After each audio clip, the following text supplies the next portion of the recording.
Welcome, Marie Diamond, to Adulting with Emilia. I'm so happy to have you in my podcast. You're Thank you so much for having me. Yeah. you're such an inspiration for me and being a big part of me growing up and experiencing this world. So I'm so happy to have you as my guest. Thank you for having me. So the first thing that I want to start with is talk about your amazing, inspiring story. So you were a teenager and you got hit by a car. That's something that really defined your intention in life. So can you please share that story with us? Of course. So I was 15 coming back from school on a bike because I lived in Belgium and all teenagers at that time drove bikes. And I was actually hit by a truck. And I was declared dead on the spot. Thank God my mom actually was warned. She was like 5 minutes from the accident by neighbors that had an accident. So she rushed there and started yelling and asking to try again to revive me. They already had put the blanket over me. At that moment, I actually was out of my body and I was in the ambulance and I could see my mom crying and I could see the ambulance man. And the thought that came to me was like, oh my God, he's so cute. Because he had like blonde hair, blue eyes. And that's kind of what I fell for as a 15-year-old. And so I was like, what is going on? But I knew I was hovering away from my body. And then I left the ambulance, went to like all dimensions, and I went to a place of light. And there were like beings of light there. And so one voice said to me, you need to go back because you're here to enlighten more than 500 million people. So I came back in my body. Apparently they revived me and I get out of coma a couple of days later. And that voice was so strong in my head, but I had no idea, Amelia, what that meant. Mm-hmm. Yeah, what is that? Right? And so I figured out, what if I can make a difference to every day to someone? Yeah. So being kind, helping them. I was in school. I was a teenager, right? So I was just looking always for opportunities to help someone. Mm-hmm. Could be with their homework, could be when they were crying, could be talking to a teacher for them. Like whatever I could, I was doing it. And I was actually, when I started, also a little meditation group because I was already meditating before. And I started a little meditation group every Friday with to just, see what I can do. So from that moment on, my whole focus was always of service. I'm trying to make a difference. But of course, I had no idea how to do that. If I would be now 15, like not so much difference of age, might be a little bit older, of course. Yeah. I mean, you start a podcast, right? Yeah. So I would perhaps have started TikTok account, right? I don't know. But at that moment, I just had to look in my community, in my school, in the church. I was Catholic growing up. What can I do to make a difference? And that's how my life started. Yeah. That's so incredible. You're so young, getting such a strong message, and then what to do with that, right? Yeah. So how did that bring you to what you do now? You help so many incredible people in the world and working with the energy and feng shui. So it actually started literally a few months later when I already had a spiritual mentor. Mm-hmm. And I asked my spiritual mentor, what did I do wrong? Why did I attract this accident? Because I was already aware of manifestation. Yeah. And he said, well, you had bad feng shui. And it was like the first time I heard these words, bad feng shui. What is that, right? Grow up in Belgium, Catholic, nobody talks about these words, right? So start researching it, but there were no books about it because that was just not available. There was nothing in my Western culture talking about this. But he gave me some tips. So he said where you're sleeping, it's not the best place. Move to another bedroom, change your colors. Because I was at that time, next to having that accident, I was bullied at school. I was a very good student. That was the only really good thing in my life. I had no friends. I was really depressed if I look back at it, And so I changed my bedroom.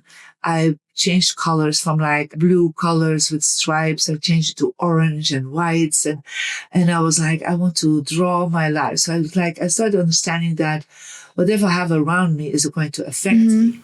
Yeah. And so instead of the old images that were hanging in the other room, I would literally draw myself because I didn't have the money for posters, right? And printers did not exist at that time either. I just would draw romance, and I would draw people with friends. And I was like, just visualizing, like literally creating a vision board, but around me. And that's why I say your home is a vision board. That's the name of this book. And what happened was literally like my life shifted. You know, as like suddenly I started having friends. The bullies stopped bullying me. I had my first boyfriend and he was blonde with blue eyes. So I kept that idea.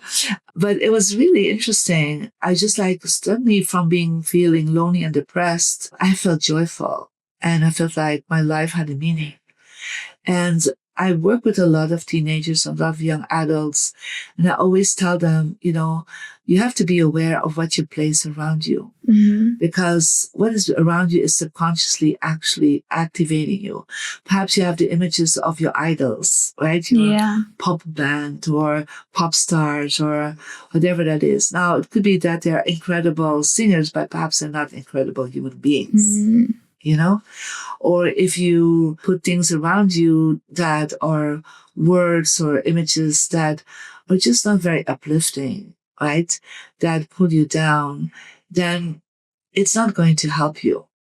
Yeah. I remember going to a young woman, she was 17. She had literally asked all her friends to put words on her wallpaper, but they were all like swear words. Yeah. And literally, she was surrounded by negative messages. And she became more and more in a downward spiral because every night you sleep in your bedroom, you are connecting with that energy. And then everything around her was black. So in a way, she felt like in a black hole, like the paper was black. And I said to her, why don't we paint over all these curse words and you do like a beautiful pink or rose or yellow, something, you know, more warmer color. And she did. And she literally felt within a month how her energy started shifting. And she changed friends, like the old friends didn't show up anymore. And then she found her way, like she suddenly she had actually quit school also. And then she got the idea, like, I want to be studying tech. And so she became a tech engineer and she found other friends because what surrounds you is really going to affect you nonstop every moment you're sleeping or you're working in that bedroom. So for especially young adults or young teenagers, I would say, look, be aware of what you have around you. Yeah, I just wanted to ask, we're so used to being thought of making the vision boards, and then of course teenagers are really good at creating mess, so maybe we're not even aware we create this picture and put it somewhere and maybe forget it, but the most important, our surrounding is completely messed up, so that really changes that. And I have, 3 children. One is 21, so I totally get it that, there's so much overwhelm and then you're feeling like, also my space, I put so much clutter, I put my clothes on the ground, shoes on the ground, on the bed, whatever. But I always say to people, and especially my kids, you are continuing the overwhelm by putting all this overwhelming energy around you. So you have to understand when you have clutter around you and mess, then you're actually creating more chaos in your mind. It's harder to stay focused. When you have all this, it is harder to find your way because literally sometimes I'm coming, young adults' bedrooms and I'm like, I have to walk over the shoes and the clothes. And I'm like, how can you find your way if you can't even find your way in your own bedroom? That's really true. Right. And that's, one of the things to make them aware. Now, my 2 boys are a little bit older already. And it's like, I look at their homes, I'm like, oh my God, I did teach them very good things. Everything is so organized. And their wives are like, oh my God, you trained them so well. But it's just because I let them, not that I was like, punishing them if they were making a mess, but I was helping to make them aware, Yes. right? That all this chaos around you is not helping you to have an open mindset, is not helping you to attract good people in your life, it's not helping you financially even, So a lot of these young people don't find a purpose, don't find their why, but you need to create order, you create an open space to find your why. Yeah. So I have a question. Okay. You mentioned getting your boyfriend by changing your room. So I'm quite sure my listeners are really curious how to manifest their dream boyfriend. So Yes. what would you have to say? How do you manifest your dream relationship? Yeah. So this is one of the things I've always suggested people is to create a love letter. And I call it the love letter to the universe. Mm-hmm. And so there are like 3 parts to this. The first part is you describe that boyfriend. Yeah. So physically, emotionally, mentally, what this boyfriend perhaps does, financially, what are the values that boyfriend have, what that boyfriend is interested in, whatever you want, right? The second part of your letter is you want to describe what this boyfriend will like about you or what his girlfriend would like about you. Right? So, you describe yourself, literally. Like, for example, for you to be, I have tall, I have blonde hair, blue eyes. I'm interested in self-help. I like to travel. I'm a model. I have a podcast. Like all the things that you have. I'm funny. I'm very vulnerable. What do you want that person to like about you? That's a really beautiful way to put it. Yeah. And the third one would be, how do you see a relationship together? Yeah. Yeah, describe that. And that can be traveling together, going to parties together, having fun together, chilling. What kind of television would you watch? What kind of bands would you go? What kind of concerts or whatever you want to do. So I did that for myself. Right. So I described my ideal man. Right. And then I wrote down what he would like about me. But part of it that I want him to like about me is that I was interested in spirituality. I was able to see energy, that he was okay with it. Because most of my boyfriends were so scared for me because they could not lie to me. Because if they lied, I'm like, you lying, your aura field is changing. So somebody who was totally okay with all this, right? And then I would describe the musicians we would love, where I would like to live, the things we'd love to do.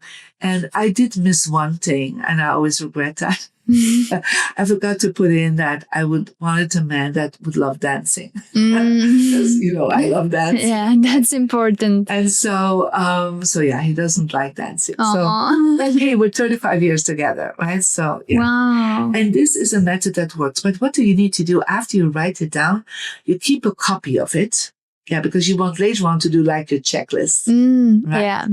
And then you take that letter and you burn the original outside in the sun, like when the sun shines, like around noon. You burn the letter and you send it to the spirit, to the soul of the partner that you want to have. And I've done this with thousands and thousands of young women and women all over the world, and it's amazing. Yeah. I need to try it. Yeah. After this, I'm gonna burn some letters. Yeah, burn some letters, but take your time to write. Yeah.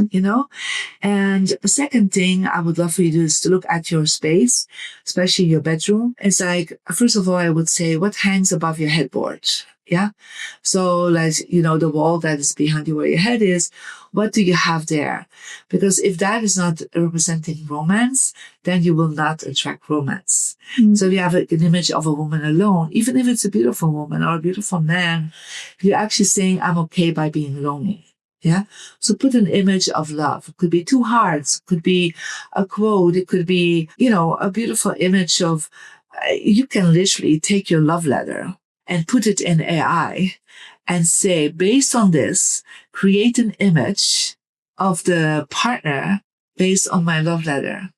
And then you get that image. Wow. You print it. That's what I do with my people. And then you print it out and you enlarge it and you put it in a beautiful frame and you hang it above your headboard. That's so good ideas. I need to do it and I need to tell everyone. Right? That's amazing. I did that about half a year ago with this upcoming actor. And he's on Broadway. And he's like, I can't find, a beautiful woman. And I said, what is hanging above your headboard? And he's like, well, it's like a man and a woman walking in Paris. And so he showed me the picture that man doesn't look at all like you. It was a white man, and he's a dark man, dark skin and a beard. And he's a gorgeous man. And I said, but that man is like, to be honest, looks like a little bit of an ugly man, right? And I said, is that the kind of woman you want? No, no. And he said, you write your love letter, put it in ChatGPT, let's put it out. And then and he was like, one of the things he said, I would love to have somebody I can walk in Central Park with in New York. He lives in New York and he's on Broadway. And I'm like, okay, perfect. It was like so beautiful, the image. And literally a few months later, he met this woman. And the first thing he asked her is like, what do you like to do? She said, I love my walks in Central Park. Wow. Right? That's incredible. Right? Wow. Right? And he said, do you love Broadway? He said, oh, I love Broadway. Because that's important to him because he's a singer, actor in Broadway. So it was like, what do you want this woman to like about you? Well, that I'm on Broadway, that I'm a singer, so he attracted completely the right one. Wow. Yeah. Wow. So it's good to write it, but it's also good to have the visual. Yeah. So you can use your AI for that. Yeah. Yes. I think AI is such a important part of today's world and the crazily changing world. So we should take advantage of it. Yeah. Something that you mentioned also was a lot about colors. And I always see you wearing these amazing colors. And I see you now having this bright, beautiful nails. So would you say that color also affects like how people take us, like when we go to job interviews so do you have any recommendations on that? Yeah, so there are 24 colors that I work with in my system that really help you to move forward. Now, interesting enough is black is considered a neutral color. So it's not one of the 24 colors. So I always say to people, don't wear all black because black is considered a yin color. And so it's a neutral color. So if you wear all black, then people will react neutral to you. Yeah. So it's always good to spice it up if you wear black. Yeah. And so it could be with white, but I also love a beautiful color. And so there are some colors for job interviews that are really doing well. And there's like a royal blue and you're actually wearing it. Oh, I'm good. I'm not all black. Yeah. So beautiful. So royal blue is a great one because royal blue stands for power, confidence, courage. It doesn't have to be that you wear all royal blue, but it could be, for men, like a tie or a shirt, or for a woman, it could be a shawl or like a handbag in that color. So something that it's like, I call it acupuncture colors. Yeah. When people want to be loved and I would say people feel like trusting them, it will be good to work with the color pinks. Yeah, but not like a soft pink. That's why I use like on my nails, like a hot pink. Yeah, because pink, like a hot pink, like a fuchsia, stands for collaboration and teamwork. Yeah. And people always comment on me, but always people want to work with me and partner up with me because I have these nails on. Yeah. Yeah. So it can be that you don't like that color on you, but it doesn't have to be a lot. Yeah. I also love that you wear a little bit something sparkling, not too much, not like a lot of bling bling, right? That like could be for example, your beautiful earrings. Yeah. Could be a little something gold that you're wearing because then it says you appreciate wealth. Yeah. And they always are looking for people that have like this extra edge. They want to be better in who they are. So if you wear something sparkling, it doesn't have to be a lot. Yeah, something gold, something silver. A jewelry is always a good thing, but not overdo it. Yeah. So this is like some tips. What about going on a date? Do you have any recommendations how to make a good first impression and allow the love to come? Yeah. So, well, one of the things that people can do, they can actually download the free Mary Diamond app. And so when they go to the app, they will put in their birthday and their birth gender because that's how the system works. And when you are then doing that, you'll get an energy number. And that gives you directions. And so it will actually give you 4 directions and a compass. And so one of them is your relationship direction. So it's very good to go earlier. Let's say you go to a coffee shop or you go to a restaurant, and make sure you choose the right corner that you're sitting. First of all, you see the door, you see the person coming in. Yeah. And you try to face your relationship direction. When you do that, your energy will be more open to romance. Yeah. But you also can use this compass and in your bedroom, look where is your relationship direction. Yeah. If you, for example, some people right now on apps, dating apps, take, for example, your description for the dating app or an image of the dating app and put it in your relationship direction. And you can even put your love letter, your copy, and put that in your relationship direction. Yeah. And even put an image of the AI image that you created or anything romantic, put it in your relationship direction. Now you will see when you look around the compass, there are all kinds of colors. So what is your energy number? Do you know? I had the app, but I forgot about it. Okay. Can I do it? Yes, of course. I would love that. Okay. So what is your birthday? 5th of February. Oh, you're 10 days before me. Okay, 5th of February. In which year? 2005. 2005. Okay. And you are a female born. Okay, so we calculate the energy number now. And number 1. What does that say about me? 1 is a wealth creator. Yeah. So you are here to really learn about money and finances and support people with that. Yeah. So even in your podcast, just the questions you ask helps them, but it's more than money. Wealth is much more than it's having a wonderful life, really. Now, interesting enough is your relationship direction is south. So when you will see the compass, when you're looking at the south for you, the color red is very important. So when you go to a date, you need to wear something red. I love red, so that's a good sign. Yeah, it's very good for you. I've done red nails, and then I feel really elegant and cool. And red shoes or red handbag, perfect for you. Yeah, so it doesn't have to be all red, but have something in red. You can also do orange, actually. Yeah, orange would work for you too. Yeah, so to have good luck with your relationships. I love that. I'm gonna go after, learn the app.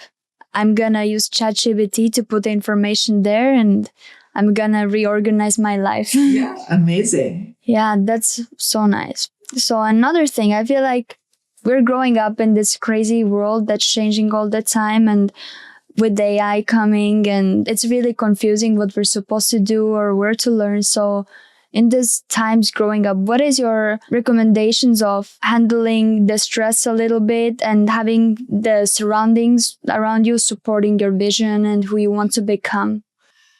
Well, as in need, there's so much sources of information right now.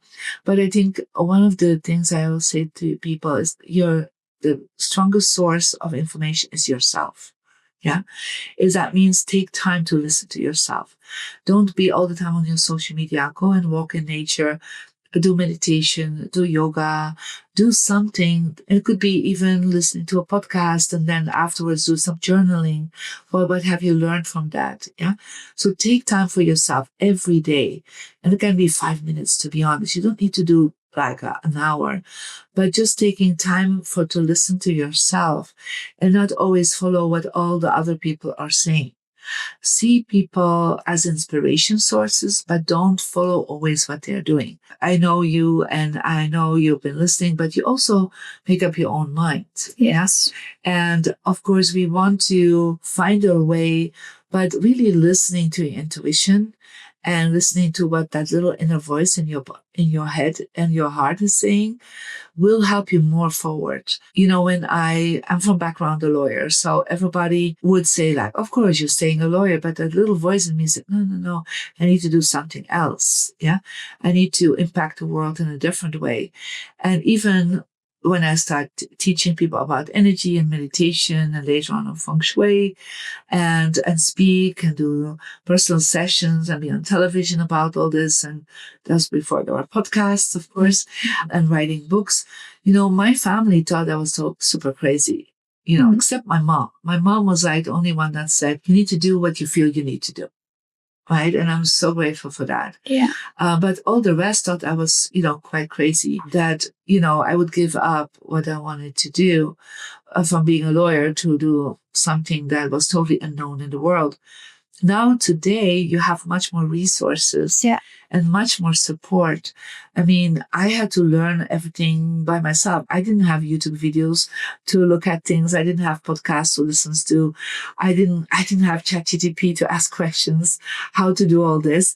So, I would say use the sources that are there to follow your dreams. And so many times people are asking me, I don't know which direction, what to do. I said, you have the whole website literally, on one prompt. Yeah, you can write and say, this is what I would like to do. Give me the steps.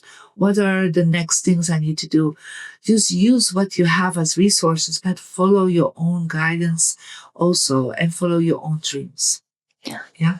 Thank you so much. I admire what you do so much. And I think it's something so important for our generation. Like you said, this world has so much information. So something that you do is bring us back to ourselves and like just teach us to listen. And yeah, and I've seen you in the past years and see how you really take that and thrive in it, and I've seen this with my daughter also. I mean, the children today that are thriving, that are the leaders, they're the ones that, yes, they are open to all the sources, but they also listen to within themselves, and they take time to meditate. They take time to be with themselves and not to be disturbed all the time about all the things around them. The time to journal, time to meditate, to walk in nature, to listen to what the universe, to what God is trying to give to them. Yeah. And then also to listen to wise advice of mentors. Yeah. yes, People that can inspire you. Doesn't mean that you have to know them, but it can be a favorite podcast you're listening to, or somebody that is a great interviewer. You have the choice how you use your time. Use it wisely, because before you know it, you lost your time. yes. For me, it was when I was young, I was reading every week 5 books. Wow. Yeah? Because there was nothing else, right?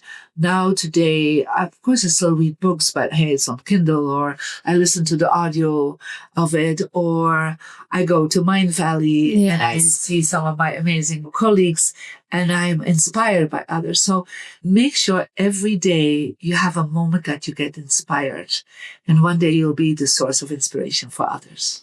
Wow. Thank you so much for being here. Yeah. Thank you so much.